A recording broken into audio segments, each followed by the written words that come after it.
Hello, welcome to this very special edition of the Pace Report. I'm Brian Pace, reporting live here at Prospect Park for this year's 2017 BRIC Celebrate Brooklyn Music Series.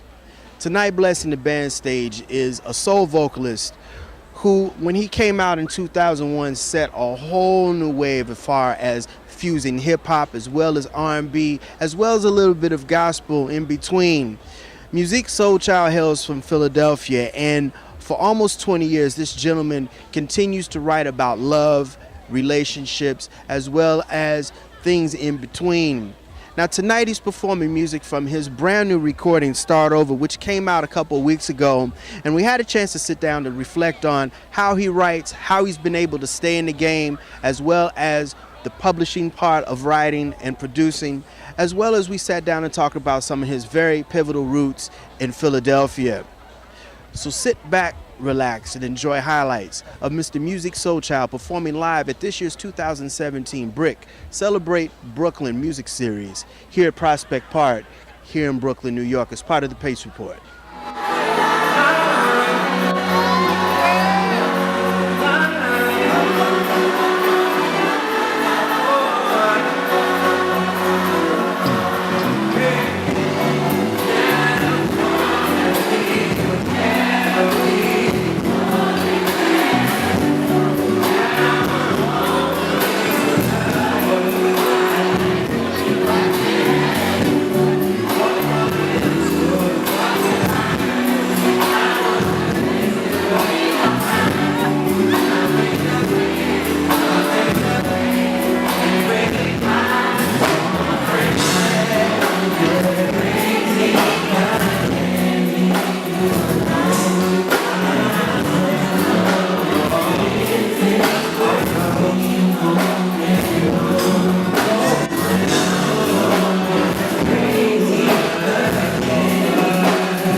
Music, I have followed you since 2000. Yeah. St. Andrews Hall, Detroit, Michigan, standing room only. Okay. Women were sweating, men were sweating, and we're at this point of album 8, Start Over. Now, you have been very, very prolific at writing everything about your life as far as romance, breakups, and everything in between. Where are you musically on this record? And tell the viewers what this record is about. Well, let me just clear something up. It's not directly about my life. However, it is about things that I've been through. Because I've never really been interested in, airing out my dirty laundry. So to speak, that's what I get for eating what do you call it? Velvet. Yeah, little Ricolas. There you go. I just trying not to lose my voice. Yeah, so basically throughout my career, I've written about things that either I've experienced personally or I've witnessed someone else experience. I've been immediately close to, someone like if I knew you and I know you went through some crap with somebody, I'd be like, wow, that's interesting. You know what I'm saying? Then I'll just write a song about it. Not to expose nobody per se, but just to shine light on the situation so that hopefully anyone else that listens to my music, anyone else out there, they can get a heads up, so when they go through it, it's like, oh, that's what Musiq was talking about, and basically where it comes from is not having anyone put me on game. I had a very hard time with girls growing up, because I was always trying to be a gentleman. I was, then I was an artist, so everybody thought I was weird and different, so my view on life was just, it just wasn't like everybody else in the hood, and not to say hitting here or there. It was just unique to me, and I just didn't understand what everybody's purpose was as far as getting with each other, and aside from having sex and all of that, like I actually wanted to get to know the girl. Like what do you like to eat? What's your favorite color? Like I didn't ask that because I was trying to get in her drawers. I was asking that because I really wanted to know, because I wanted to know how another person was getting on in life on this planet, because I was having a very tough time, that's where the song Love comes from. So taking all of that and going through the music industry and blah, blah, blah, where I'm at now is I want to continue to do that, but from a more realistic perspective. I've been doing that, but I want to get even more realer. That's a word. So that's why on my last album, Life on Earth, on my song I Do, I said first lyric is sometimes I don't like you. You always got a problem with anything that I do. I don't always understand everything about you, but I know I just can't live without you. So yeah, I do. I do, and everybody think that it's a wedding song. We kind of ran with it, because it's good marketing. But the original thought was, yes, even though through all the crap that you take me through, yes, I do love you. The love doesn't go anywhere. I just gotta change the way I move with you because you acting crazy right now. Musiq, where are you right now? Because, we going almost 20 years in the industry, and since your 2000 debut record. I mean, a lot has changed. iTunes came into the picture. You went independent. Yeah. Where are you as far as your spirituality, as well as relationships, as well as your songwriting? Is it getting harder, or is it getting easier now to stay and maintain with the times? Oh, okay. Well, I thought you was gonna go somewhere else and you zagged. Okay, cool. So it's actually getting easier for me to write, because I'm not jumping through hoops to try to live up to expectations anymore. That's what I used to do because, when you sign to a label, they kind of put you in this lane and, you got everybody rooting for you and all of these resources that they're putting behind you. So you got to be considerate of that, and you don't want to look like, you being ungrateful and stuff, just, flipping the bird, to the machine. Like, that's not what I was trying to do. It's just that I just see stuff differently, and I grew up listening to a lot of stuff where the crap that people want you to subscribe to, it didn't matter, So with the wake of, iTunes and the whole digital explosion, in the industry that changed the game forever, like people still trying to go out there and get deals, like, bruh, It ain't happening. you might as well do it yourself, man. You'd be better off if you did it yourself. These major labels are not signing new artists. They're signing already made brands because they don't have the time or resources or the attention or sorry, they just don't care that much. They just don't, and it's nothing against you. It's just that you don't pique their interest. You ain't part of their day because you're not part of their bottom line. So this is a business. I think that's the thing that a lot of artists don't understand. So I guess where I'm at is working towards being independent, but not just, as a category, but independent, in my heart, independent in my mind, independent in my soul when it comes to this music that I want to give to people. I'm only interested in being a valid contributor to the culture of music, in however way that I can with whatever I have to use and to do that in the time that I have to do that. Now, if you dig it, that's what's up. If you don't,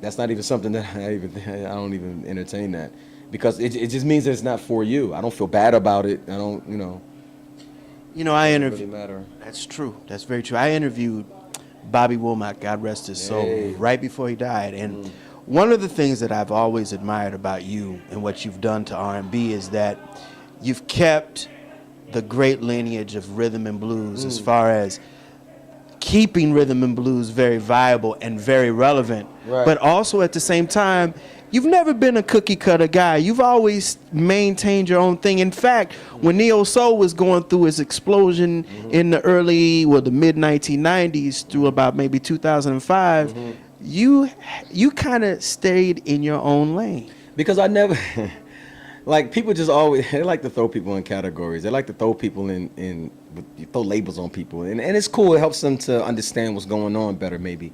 I don't know.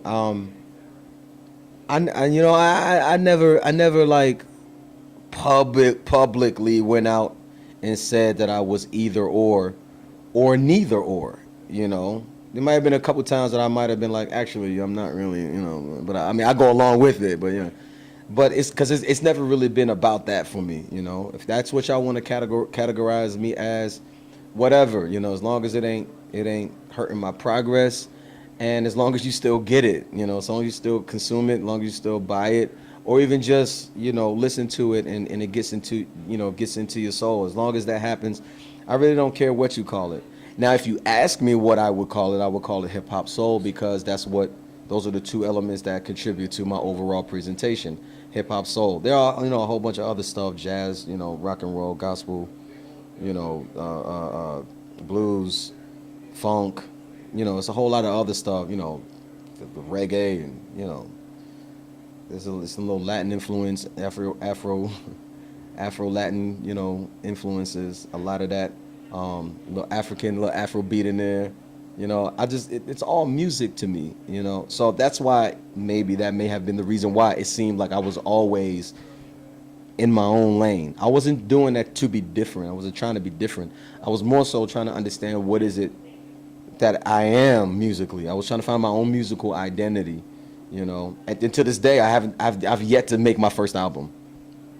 That's crazy. That's crazy. I mean, because when you came out, it was you and Bilal, and I told people, hey, listen, I've interviewed Bilal a couple of times here on the Pace Report. Yeah, Bilal was in his different, and you know what's really funny about you guys? You guys released your first albums the same year.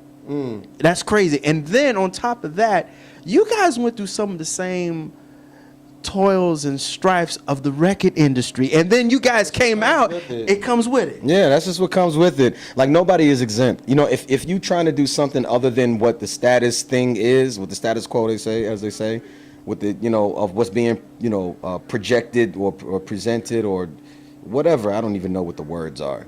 Whatever it is that everybody they say that you supposed to do, if it's not aligned with what you want to do, there's always going to be that conflict, you know. And I don't think a lot of people understand, like, artists don't be difficult for the sake of being difficult.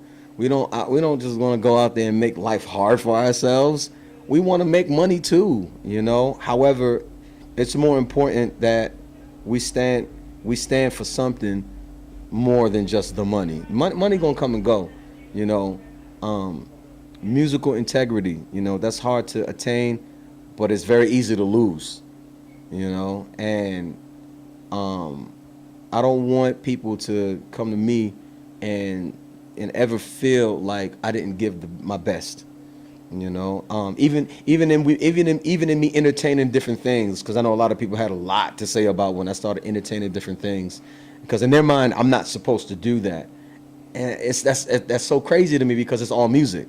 It's just at different levels, you know. If anybody do a little bit of research, you'll realize that most of what y'all call genres came from those eras where when they were being cultivated, the previous genre was looking at that like, what the hell is that? Like, people don't know jazz. Jazz is actually a derogatory term. It is. People don't know, you know. But that's what the music was, you know. And they basically, it's kind of like the N-word. They just turned it and flipped it and repurposed it, you know. I know I just said the N-word because I don't know who's watching, so I want to be, you know. But y'all know what I'm talking about.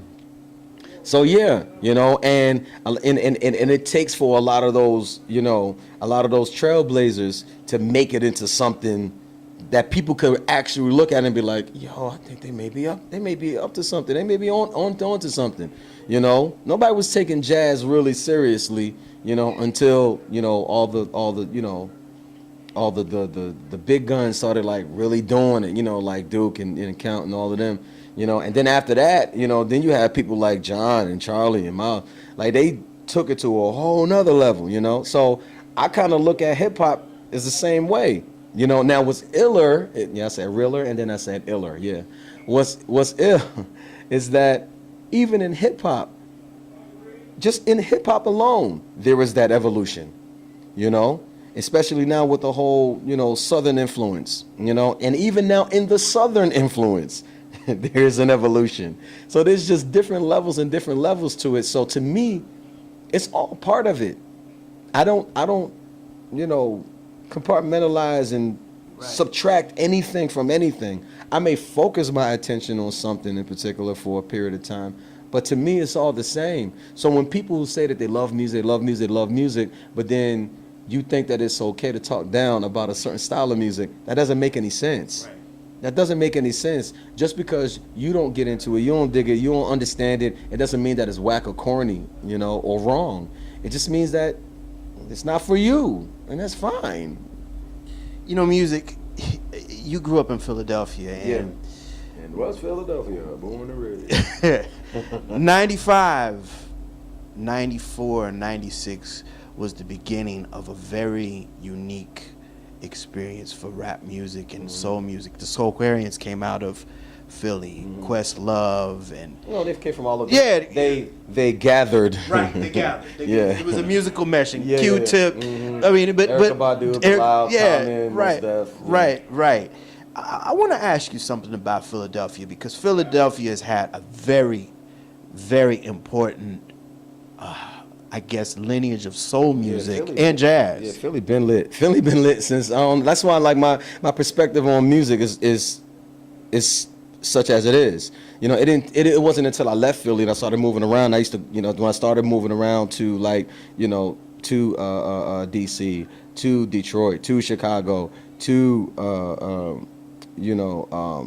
Texas, to Louisiana, to California, you know, I'm sorry, to Boston, to Connecticut, you know, and all these different places, and then outside to Toronto, to, you know, the UK, to Paris, you know, or all of France, to Germany, to Africa, to, you know, all these different places. I started to understand and really appreciate the legacy of Philadelphia music, the sound of Philadelphia, and the contribution that the city of Philadelphia has made to the culture of music. Because when you grow up under something or within something, to you it's like, that's just what it is. And you think that there's some version of that anywhere else, until you realize, no, you know, there was something particularly, specifically special happening in this city. You know, New York has that. Every city has that thing that's unique to that part of the world, you know, that everyone else sort of probably just got influenced by and try to, you know, generate their own version of that. But it's something to be said for something originating from a certain place. And Philly, they had that whole soul music thing on lock, you know, for a while. And, you know, not to take anything away from any other place in the world, you know, that has their own legacy in soul music. And it was sophisticated. Yeah. Kenny Gamble, Yeah, Leon Huff, you know, Tommy Bell, they gave us slick soul, but it had symphonic funk to it. Yeah, it had funk, but it had that grown up, put your suit on funk. There you go. You know, and I think, you know, in my mind, the way that I view it is that they wanted to bring that elegance, you know, of jazz, you know, or even as far as you know, classical music, to what was, you know, considered ghetto music, you know, or hood music, essentially. You know, they wanted to let folks know, like, yo, no, we can elevate this to a whole nother level that you never dreamed of, that you could never imagine. You know, all of that excellence, man, like, it was great.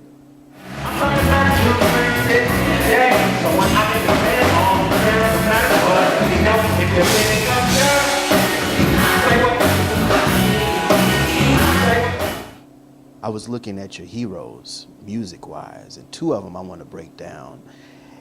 Donny Hathaway and Stevie Wonder. I'm always Can't forget Marvin Gaye. Marvin and Marvin. I mean, yeah, Marvin Gaye too. I always, when I have people over, I always play their music, and people always ask me, why do I like Marvin and why do I like Donny? And I explained to them that the depth of the music that they were conceiving, that music will never, ever, ever happen again. And I want, it would have to be another one of them in order for it to happen again. you got that right. Yeah. You got that right. I want to ask you what those three guys mean to you musically, and how you've crafted your music to appease to what they've done. So I didn't go to school for music. They effectively were my musical professors, so to speak. I learned 85% of what I know about music through Donny Hathaway, Stevie Wonder, and Marvin Gaye. You know, and the other 15% is from everyone and anything else, you know. And I say that because I learned songwriting, I learned music, you know, song structure, I learned, you know, arrangement, you know, note appreciation, because I used to be a Stevie Wonder junkie where I would want to do all of those runs, you know, until I ran into, you know, Donny and Marvin. Is like, they don't do a lot of runs, but they get you, like, they get you right here, you know. Marvin will have you feeling like the coolest brother walking around, You know, Donny Hathaway, I don't care how tough you are, you're going to cry listening to Donny Hathaway because he's going to remind you of some crap that you done went through with somebody, somewhere, somehow, you know, and you can't front on a Donny Hathaway song, you know, especially if you're actually going through something. Giving up. Yeah. Oh my God. Giving up will make you cry. Oh my God. That song, I've never heard nobody do a song like the dude was having a conversation. Yeah. You know, he allotted for the space. Yeah. You know, whereas though a lot of people, they want to fill in the gaps, you know, because, you know, they don't want to lose your attention. Donny was like, no, you're going to put this on. I'm going to take my time. Yes, it's going to be in 6/8, and you're going to wait.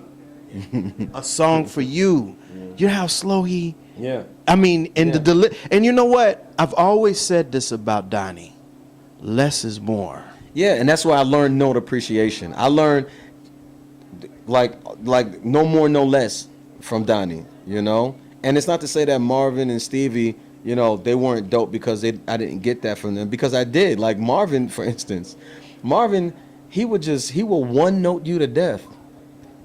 Oh, baby, said you are, girl, oh, baby. Like, and you'll be like, that's a cool nigga, right? You know, and that's stuff that you could just have on the background when you entertain a company, and it'll work for you. You know what I'm saying? You ain't got to do much. You know, but that's the thing that I think music is supposed to do. It's supposed to inspire you to, you know, to some things. It's, you know, it's supposed to inspire you to have a positive day, inspire you, you know, all the way up, you know, down to inspiring you to get some. You know, the dude had a song about telling a girl, it's about that time. Yes. Let's get it on. And he wasn't, you know, all crass and belligerent with it, but he was very real. It's like, dude, I need some sexual healing. Like, you know, I'm going to be, you know, sophisticated about it, but you know what I'm talking about. Like, let's go. You know, I'm ready. You know what's crazy about Marvin? Jamiroquai. Hey. Those last two records that Marvin recorded on Tamla, Hear My Dear, and that Pentecostal gospel record he did, that last one, that was the nail in the coffin between him and Berry Gordy. Those records now, in 2017, are now being re-examined, and people are sampling that stuff now. It's crazy. Yeah, like that, all of that Hear My Dear stuff. That is a masterpiece. That was the way, like, the dude was trying to wrangle his life after all of that mess that he done been through, and he's like, you know what? I'm not gonna turn up. I'm gonna put it in the music. You know what I'm saying? You know what I'm saying? Like, and he aired out everything. You know what I'm saying? That, oh my God, dude. Anger, and oh my God. Have You Had Enough? Yeah. That record is one of the. When did you start? Have you heard Daryl Hall do a version of that? No. Daryl Hall. Okay. Check this out. Daryl Hall recorded an album called So Alone. It was produced by the Family Stand. Got you. Who exactly? He produced the whole record. It was the Family Stand produced this record. It was his third solo record. Okay. You got to cop that record. It's called So Alone, and he does a version of that. Okay. When Did You Stop Loving Me? Yes. Okay. Yeah. Daryl, he killed it. Yeah.